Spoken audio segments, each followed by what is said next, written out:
इन Jesus Christ name सब बोले आमेन। और बाइबल निकालो, रोमियो की किताब जल्दी से आपने नोट करना है। रोमियो 14:23 में लिखा है, अगर आप निकाल चुके तो बाइबल की ओर देखेंगे। परंतु जो संदेह करके खाता है वह दंड के योग्य ठहर चुका, क्योंकि वह विश्वास से नहीं खाता। अगर विश्वास से कह सकते, निश्चय से वह नहीं खाता। यूनानी में विश्वास से नहीं खाता, क्योंकि जो कुछ विश्वास से नहीं वह पाप है। कार्य करना तो बात की बात, अविश्वास एक परमेश्वर के सामने पाप है। क्योंकि परमेश्वर का मुझ पर भरोसा करो, मेरी बातों पर भरोसा करो, मेरे दानों वरदानों पर भरोसा करो। जो उसने मुंह से करो करके बोला, मतलब वो एक आज्ञा में आता है, वो एक आज्ञा आती है। अगर एक व्यक्ति आज्ञाओं पर मनन करे परमेश्वर की, कि कौन कौन सी परमेश्वर की आज्ञाएं हैं, पता नहीं, अगर वो आज्ञा पर मनन करना शुरू करेगा, पता नहीं कितनी गलतियां उसकी लाइफ में मालूम होंगी। जो उसने सोचा बस व्यभिचार, नशा, झूठ, चोरी, यही गलतियां। पता नहीं, जब आप पवित्र आत्मा के साथ संबंध में जाते हैं, पवित्र आत्मा आपसे हर एक आज्ञा, हर एक बात को आपको बताना शुरू करता रहता है। आपके अनॉइंटिंग, आपकी ग्लोरी, आपका मसा आपकी लाइफ में कब बढ़ता है? कुछ समय पहले मैं एक स्वप्न देख रहा था। क्या सपन में देखा कि मैं पवित्र आत्मा को प्रसन्न करने वाले कार्य कर रहा हूं। किसी लक्ष्य में जाने से पहले, किसी लक्ष्य में एंटर होने से पहले, कुछ कार्य को, कुछ महान कार्य को करने से पहले, कि मैं पवित्र आत्मा को प्रसन्न कर रहा हूं, उसमें मैं हम्बल हो रहा हूं, उसमें मैं प्रेम कर रहा हूं, प्रेम दिखा रहा हूं मसीह का। और उसके बाद में मैं जब सपन खत्म हुए, मैंने इसको लिखा और मैं जाना कि ये इसका क्या अर्थ है। हालेलुया। पवित्र आत्मा आपके साथ कार्य करने से पहले आपकी लाइफ को ट्यून करता है कि आप परमेश्वर की हर एक आज्ञा में, आज्ञा पालन में मजबूत बन सके, आज्ञाकारी बन सके। अगर आप आज्ञाकारी हैं, प्रभु आपको अभिषेक कर सकते हैं, प्रभु आपको सामर्थ्य दे सकते हैं, प्रभु आपको इस्तेमाल कर सकते हैं, आपके ऊपर भरोसा कर सकते हैं। पर अगर आप छोटी छोटी आज्ञाओं को तोड़ते जा रहे हो, आज्ञाकारी नहीं हो, ईमानदार नहीं हो, प्रभु के सामने वफादार नहीं हो, तो वो आपके ऊपर कभी बिलीव नहीं कर सकता कि आपको वो मसा दे, बड़ी सेवकाई दे, वरदान दे। वो आपके ऊपर बिलीव नहीं कर सकता। इससे जब आप आज्ञाओं पर चलने की कोशिश करते हो, तो आप महिमा में, अभिषेक में, उपस्थिति में अपनी लाइफ में बढ़ते हो। एक भेद हो चुका है। और यहां पर क्या हो रही है? क्योंकि जो विश्वास से नहीं खाता, जो विश्वास से नहीं वह पाप है। मतलब हर कार्य को जो आप कर रहे हो, उसके विषय में आपको फेथ होना चाहिए। अगर कंफ्यूजन है, फेथ नहीं है, तो वो चीज कार्य नहीं कर रहे हैं। आप बाहर से कर रहे होंगे, मुंह से कर रहे होंगे।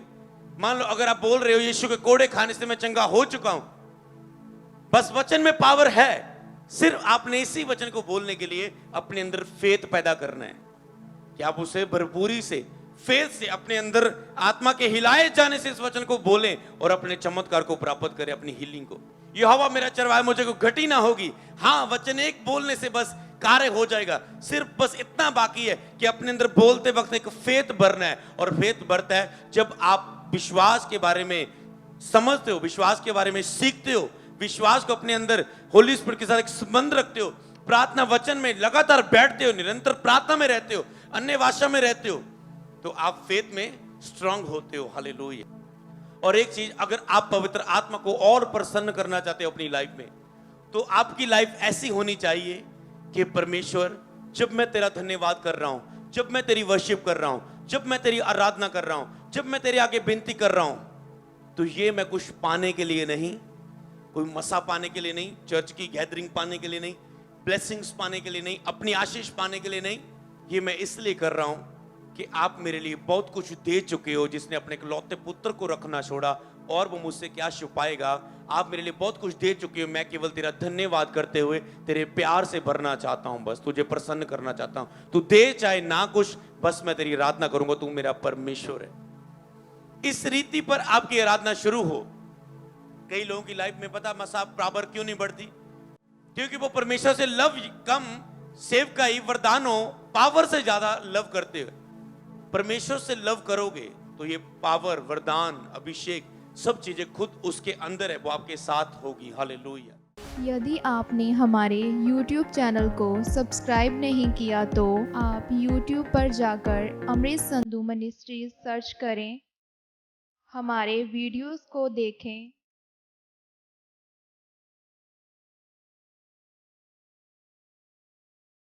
लाइक करें, शेयर करें, सब्सक्राइब करें और बेल आइकन को दबाना मत भूलें।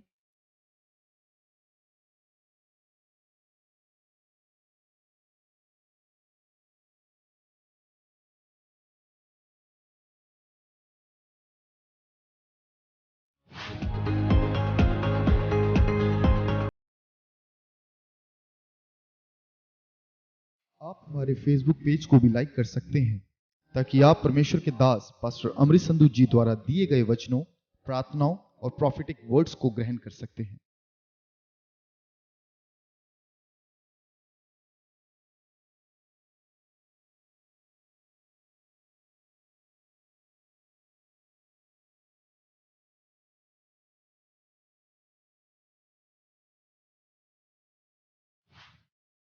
आप हमें इंस्टाग्राम पर भी फॉलो करें क्योंकि हमारे आत्मिक पिता पास्टर अमृत संधू जी का यह विज़न है कि हम आने वाले दिनों में हर एक माध्यम के द्वारा लोगों को परमेश्वर के वचनों से भरेंगे और परमेश्वर के नाम को ऊंचा करेंगे।